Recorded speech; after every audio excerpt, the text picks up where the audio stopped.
Hi there, welcome to Transcona Trailer Sales. Today we'll be walking you through your 2026 Wildwood 40RLB. We are just going to start off the back of the unit. If you notice in that top right hand corner, you are pre-mounted for a lifted collapsible stair system. If you'd like to get set up with that, it is just as simple as contact your parts department. They'd be more than happy to help you out. Essentially, it's going to be a collapsible stair system that connects onto that mount there. That's going to allow you easy access up to your roof, especially to check all those seals periodically, which is extremely important, especially with a camper being out in the elements all the time. And then just located down here is just that cable satellite inlet. So in case you were hooking any of that up, that is where you would do so. We'll come around to the driver's side of the unit at first. In this corner, as well as in the middle and up front, you got 6 stabilizer jacks. The way they work is just running this foot down to the ground. Once the foot does contact the ground, just giving it an 1/8 turn to snug it up. It's going to take any bounce or sway you see we have in the unit right now away. But just a couple notes for them. It is very important that you level your unit first because they're stabilizing jacks, they're not leveling jacks. And then once you do the unit level already, you can then run these down. When you are running them down, if you're going to run them down with an impact, that is totally fine, especially with the day and age that cordless tools have become. Just keep it in mind how much torque you put on them because they do bend pretty easily. If we come up a little further ahead, right behind that first tire, you're gonna have your galley tank drain. So this is just for your bar sink. It's not hooked up to anything else. It's gonna be the only one that empties out of there. It's gonna be one of those ones that you do empty last, as it's gonna be clear water. And then if you come ahead of the tires and come and look down below, you're gonna notice that is where you find the stabilizer jack in the middle. And then you're gonna have 2 more outputs here. This one's gonna be for your gray tank, your galley tank, which is hooked up to your kitchen sink, not your bar sink. This big one here is going to be the black tank. This will be the one you want to empty first. This is going to be your dirtiest water filled from your toilets. This is just toilet water, and then this will be for your bathroom. This is your gray tank. Down below here, if you look straight down below, you get this valve, pulling that valve. If there's any water in the tank, which you see there always is a little bit of residual, it drains itself out in case you need to do that. If you look straight up here, you get your water connections. So if you're needing to fill your fresh tanks, you're boondocking, your campground turned off its water, so you want to siphon some in, this is where you would do so. City water connection, so if you're out of site your service, you just thread a garden hose in there, turn it on. It's going to pressurize all those lines without the need to even run your water pump. Right up top here, probably going to be a good idea, especially with this unit, to have a step ladder handy. You get those 2 either sides. That's going to be the range hood vent. Whenever you're camping, you're going to want to make sure you undo that. That way you can evacuate those fumes using the range hood. But whenever you're not using it, trying to remember to snap it back into place. That's just going to stop any excess dust from getting inside of the unit. It's also going to keep out any sort of critters, birds, squirrels, stuff like that.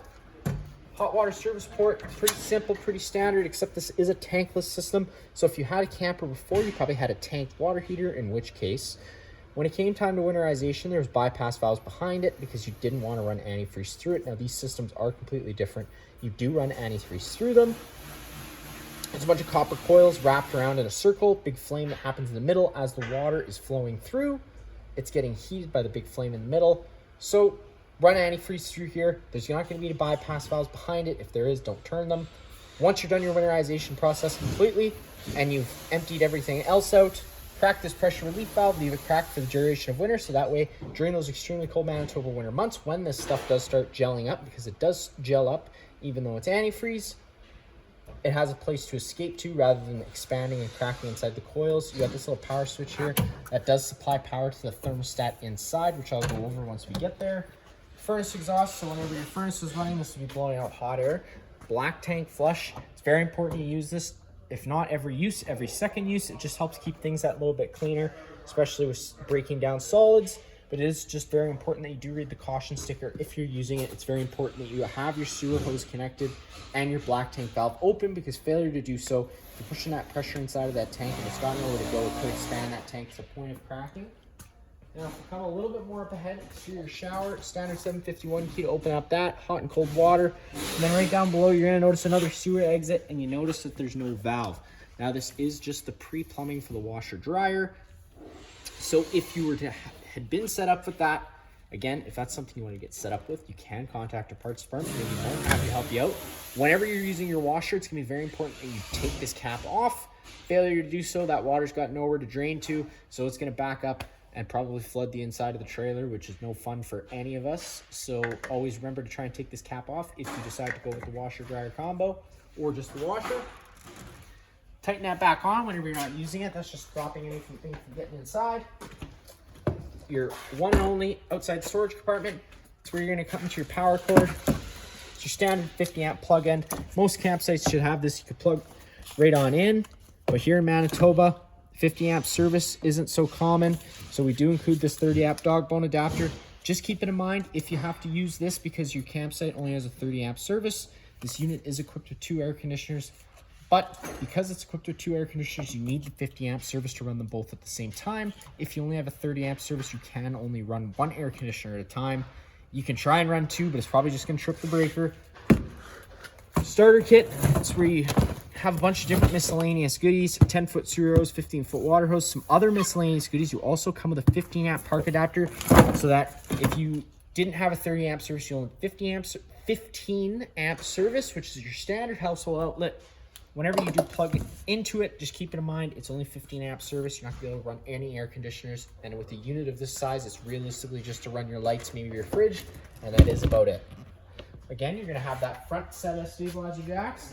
Then coming around to the front of the unit, underneath that battery, underneath the front cove there, that is that battery box. That's where your battery is located. Up at the front here, underneath this cover, loosen off the tabs, pull it out of place. Typically, you can get what you need done just by doing that, but just for this video, you can just slide it right out of place in case you need to get that pulled up. 2 30-pound tanks, pretty much just like home, but with the selector valve, with it pointed to this tank, you're drawing off this tank so you can counterclockwise like any standard barbecue just to open up the flow of propane. Just trying to remember to go nice and slowly. Now if this tank were to go empty, you just have to close it and flip it over to this side, start running off this tank. You can even disconnect this one while you're running that one to go fill it up. Now coming around to the passenger side of the unit, we got our main entryway door, which we'll be going through today. Coax outlet in case you were to mount a TV out here. A couple little plugins for any sort of coffee makers or something you wanted to plug in. Your 2 exterior speakers. And then you get your patio door entrance to the rest of the unit. It's pretty much just nice space. Now to get inside the unit, you're just taking your stairs, grab that bar in front of you, pull it towards you, flip the last step down. That'll allow you to open up your door. Once your door is open, you can take a step on inside. But before we do that, just notice that before you ever go to run your awning, always try and make sure to remember to have this door closed 90 degrees, because if you have it open all the way, it's going to run into contact with the awning, in which case you're definitely going to cause scratching at minimum, and if not, some bad damage that would have to be replaced. It gets pretty costly pretty quick, so always just double check that the door is closed 90 degrees before you try to run the awning. That way you just don't wreck anything. Now, once we do step on inside, first thing you're gonna notice over on my right, you do get some light switches. One's gonna do a porch light outside this door. The other one's gonna do the bedroom space so that you can see what you're doing. Versatilt bed control. Just noticing that the Versatilt bed is all the way up for when you bring the slide in, because if the Versatilt bed were to be down, it's gonna run into contact with your dresser, which is gonna cause you a whole nother world of issues. This thermostat here, this is gonna be the secondary thermostat. This only controls that front air conditioner. It doesn't control anything else. The furnace is going to be hooked up to your main one, which is inside the main living space. This is going to work the same way as the front one, and I will go over the front one with you in a few seconds. So coming into the main living space, monitor panels over here by the pantry wall. Turn that light switch on. It turns all the main living space lights on so you can see what you're doing. Straight up top, you get your monitor panel system. So you push the button, it tells you the corresponding level inside the tank or your battery. Water pump switch draws out of your fresh tank. Lights, you got an awning LED light, and then of course some accent lighting. Accent lighting meaning lighting behind your slide outs inside. It is pretty cool to turn it on. It looks kind of neat. Next, you do have your slide out control and your awning control. I'll first go over the slide out control. Actually, we're going to do the awning control first. Before you run your awning, it's always a good idea, keep an eye on the wind speeds. If the wind speeds are high, you're not going to want to put your awning out. Otherwise, you do run the risk of bending it or ripping the fabric. Acts exactly like as a wind sail, and to put it out is as simple as pushing and holding that out button, making sure that the door was closed or at least not open all the way and closed 90 degrees. Running this awning out, You're gonna know your awning's at its full extension when you see the back of the metal tube and the little flap hang down. Sometimes the flap might get stuck, so you might just have to retract it a couple feet and put it back out again for that to drop down. There we are. Now, if you follow me, I'll show you a neat little feature on the outside here. Grab this door, open it up. Now, if the cameraman comes down the stairs, again, step ladder is going to be handy unless you plan on putting a deck outside here. You get your adjustable pitch control, pulling down at the center, changes the pitch of the awning head, allowing water to now run off. Now, if you like that angle better, also because it allows for more shade underneath, you can do the same thing with the rear arm. You're just trying to remember to always push these arms back to straight to natural resting positions before you bring the awning in. That way you don't run the risk of bending anything. Now, if you had to roll that awning in because of the storm rolled in, it started raining, but you're worried because it's wet, don't panic. Bring it in. It's the best option. Just try and remember at your next earliest convenience to try and roll it back out and allow it adequate time to dry off. That way you don't accelerate the growth of mold or mildew inside of there. And then to bring it in, you push it up on the awning button. The awning is going to start rolling its way in. Once those arms contact the side of the trailer, the motor will automatically cut out. Again, wind speed's going to be a big one. You don't want to rip your fabric or bend your arms. It gets pretty costly pretty quick. But I'm not going to bore you with that. Once the arms contacted the side, the motor should automatically cut out. Slide out controls all hooked up off of one button.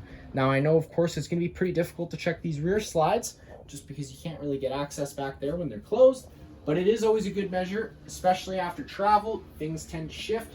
Just to do a good visual check to make sure that nothing's going to get caught between the slide out and the wall, causing any damage. And then, of course, just on the outside, making sure you have adequate space to put the slides out without running them into anything.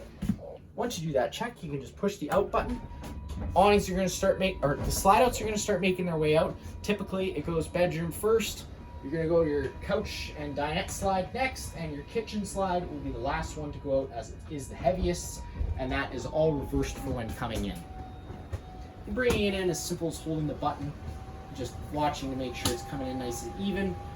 Goes for rolling it, pulling them in or out, just being visual while you're doing it, making sure that nothing's sounding weird, looking weird. Again, you're going to see these lights dim down a little bit just as these slide outs are heavy. Big motors to push them require a lot of power, so try not to be running anything else while you're doing it. And you see the lights dim down and you heard the motor wind up a little bit, so you know you're at your full extension. Now, if you want to be extra cautious, you can just run your hand between the slide out and the wall, just making sure you do feel that rubber seal there. That way you're sealing out any moisture. First, we will just go straight into the bedroom space as that's where we started. So again, versatile bed control, I kind of already went over that with you. You got all your blinds in the unit. They do all work the same way. They just kind of sit where you leave them. One quick pull will allow them to retract back up. Massive front dresser space. This is probably where you're going to want to put a TV if you're putting a TV in your bedroom. Plugins and coax outlets right here. You're going to notice this little black button. Pushing it in turns that green light on. Now that turns the antenna on in the roof. Now it's also going to improve radio frequency and cell phone frequency. So we do recommend leaving it on during camping. But whenever you're not using it, try to remember to turn it off as it does draw battery power. Next, you got all kinds of storage space in this unit, tons. Now, just whenever you are using it, just being mindful of drains, water lines, and wiring. You're not going to be wanting to affect any of that too much. And then right down below here, you get your main converter. It's also your breaker panel, fuse panel. Whenever a breaker trips, it'll sit in the middle, so you just have to turn it off and then back on again to reset it. All your corresponding fuses will be on the right. If you pick up at the foot of the bed, it's also a lot easier with the versatile bed control down. But if you pick up at the foot, you do get access to a lot of storage space as well as that outside storage compartment. There's going to be tons of accent lighting all throughout here. Just keep it in mind. You can kind of use it as you find it. Inside here, you're going to notice you got those two red hot and water lines. You're probably wondering why they're there. That's there for the washer dryer prep. Again, if you'd like to get set up with that, just contact your parts department. They'd be more than happy to help you out. Even if you don't get set up with the washer combo, when it comes time to winterize it, it is important that you still winterize these lines regardless of them never being used, as water still makes their way into them. And if you didn't winterize them, they're probably going to crack and cause you a leak in the springtime. Nobody likes to deal with that. So just try and remember to winterize it when it comes time to it. Inside your closet space, this typically would be where the washer dryer combo went. but you could use it as a lovely closet space in case you didn't want that. Again, thermostat going up to that air conditioner there. And then next, we will take a step on into your bathroom. So if cameraman comes by here, we'll open up that door. You can take a step on inside. You're gonna have two different light switches. You're gonna have the main light switch, and then you're gonna have kind of like a shower, dim, bright situation. I thought it was really cool and really nice, easy on the eyes. But again, you get two different lights. Beautiful mirror, don't mind me. Reset button. This is your main GFI plug, so if you ever have an outlet that doesn't work, this would be the first place I'd look. Just double check the system. Is it tripped? They're typically supposed to go off only if they sense moisture, but sometimes for the oddest reasons they can go off. So just double check that it isn't tripped if you have an outlet that doesn't work. You got test on the bottom, reset up top, just making sure you see that green light. It's telling you your system's good. Underneath, lots of storage. Just again, keep it in mind, you got water lines behind me. Nice large shower, but noticing these shower doors, they are glass, so whenever you're traveling, always triple checking you got them latched shut, because otherwise it's going to allow them to slide back and forth freely, causing damage. Nobody likes that. Above my head, you get that vent lid. Crazy thing they did this year. They got it on a switch, so you got to first turn the fan on. You'll then be able to open up the lid. Now, looking up at that lid, that does open up straight into the atmosphere. So if you were to forget it open one day and it started raining, it's going to get wet inside of here. Now, we do sell max air covers here at the shop. It's a cover that's going to go over top of that. It's going to protect you against rain coming in if you forgot it open. It's also going to give you a little bit of added protection against hail. If you'd like to get set up with one of those, again, just contact your parts department. They'd be more than happy to help you out. It's going to be a great addition for your camper. I do truly recommend them. Main living space now. Awesome. Pantry space. I know a lot of campers don't have it. This one does. Light switch on the right. Crazy large pantry space. More importantly, you get the thermostat for your water heater over here on the wall. Push the power button, turn it on, up or down at any time to change your set temperature. You're probably asking yourself, well, where do you want the temperature? So because this system is a tankless system, it's much different from your house. If your house, when you turn on the hot, if it's too hot, you turn on the cold, dilutes it, makes it nice temperature. This system doesn't like that, only because it affects the flow. So that's going to allow for cold spots to happen in between, or just inconsistent temperatures. So how you want to set this is where you find that hot. When you turn the hot on, you want it to be comfortable without having to blend the cold in. Now, let's say 50 degrees Celsius water isn't hot enough for you. Hopefully your kids aren't watching this. If they are, turn them away, because this is an added safety feature so that they can't scald their hands, because 50 degrees Celsius water is already hot enough. If you push that up button for 5 seconds, it does unlock the thermostat and will allow you to go up another 4 degrees. Again, just keep in mind, 55 degrees water, very careful with it on your hands. You do run the risk of scalding them. Over here, you get your bar space. I thought these are awesome. A lot of people love them. Thermostat on the wall. Again, it's going to work the same way as that front one. You push the button once, it illuminates itself. You push it again, you're going to go into your different modes. So if you go over to cool, push enter, you get into your fan speeds now. I always recommend using the auto setting, as it means it's an on-demand system. So it'll kick in and out as needed. So if you have the room set to 63, the room's currently 70. Once the room reaches 63, it'll automatically kill the air conditioner. If you had that fan setting on either high or low without the auto in there, that air conditioner fan is going to run continuously until you actually come here and manually turn it off. So again, that's why I do recommend using that auto setting, especially for if you're running the air conditioner all day. It comes to nighttime and in the fall time, which it is now, you want to turn on your furnace. If you don't have that on auto, it's going to kick in the air conditioner fan as well as the furnace fan. The furnace is its own system separate from the air conditioner. It runs off propane. Speaking of propane, you got your LP detector right here near the ground. If that guy does ever start going off, just turn off the main supply at the front of the unit, open up some windows and vents, get some fresh oxygen inside of here. Back to our thermostat though. It's its own entity, it only has one fan speed, works off propane. So go over here, hit it, go to your mode, go to heat. Again, because we're in that auto setting, automatically kills your air conditioner.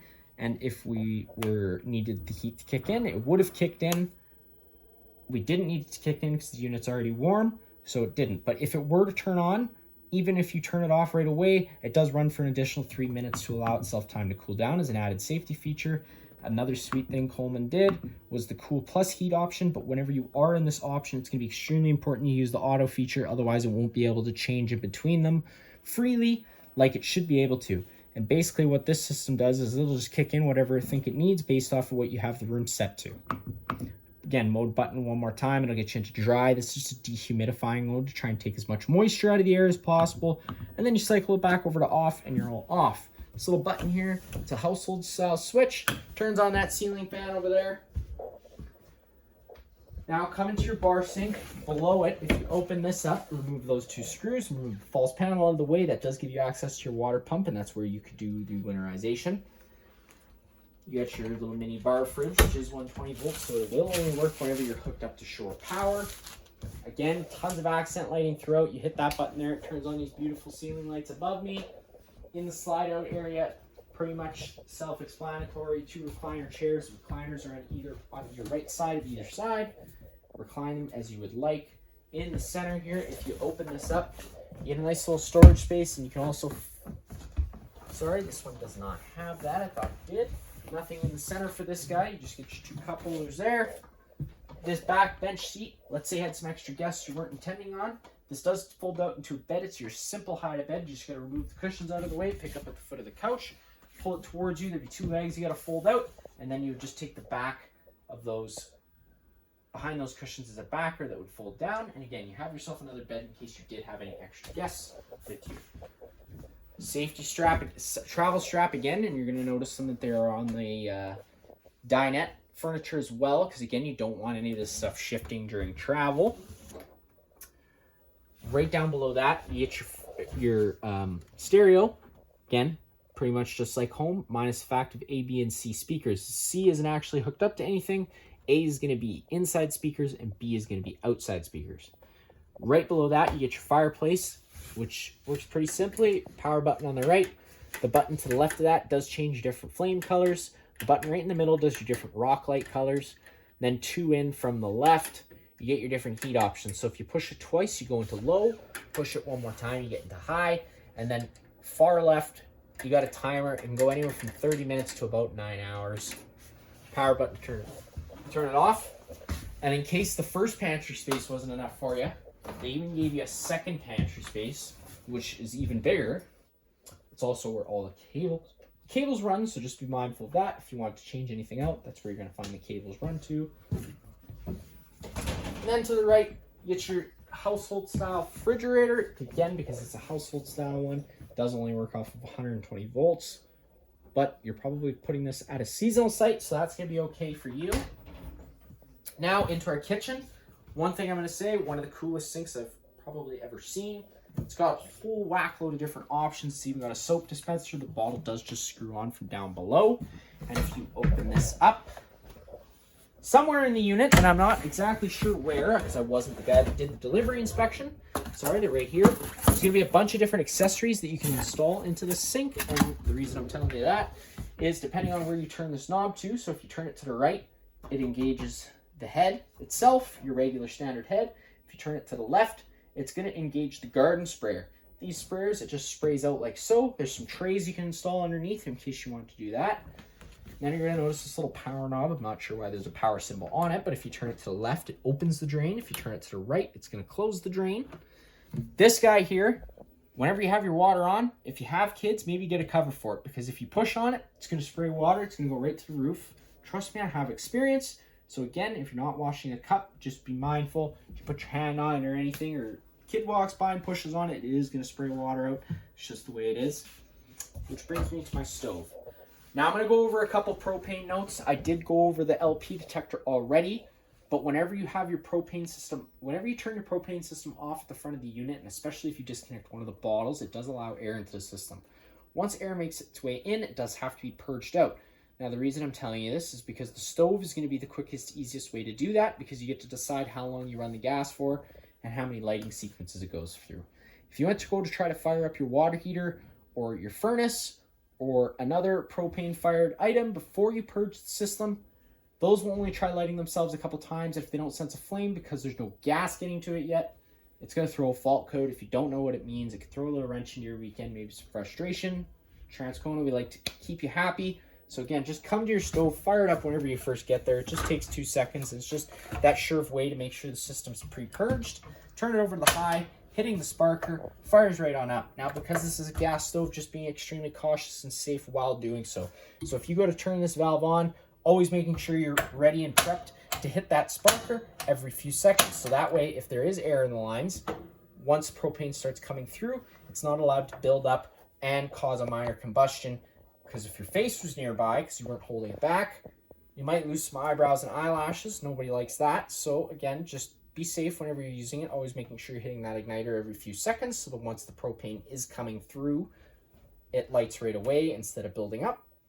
Lighting the stove is pretty much the same thing, or the oven.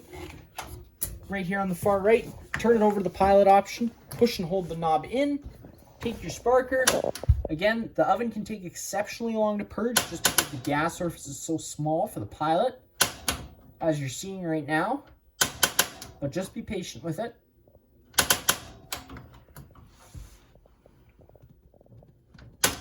There you go. Once that pilot lit and is able to stay lit without you holding it on the button, it is ready to be fired up to your desired temperature, and it should just fire right on up, just like so. Turn that off. Now that is going to be it for this unit here. If you have any other questions, feel free to give us a call.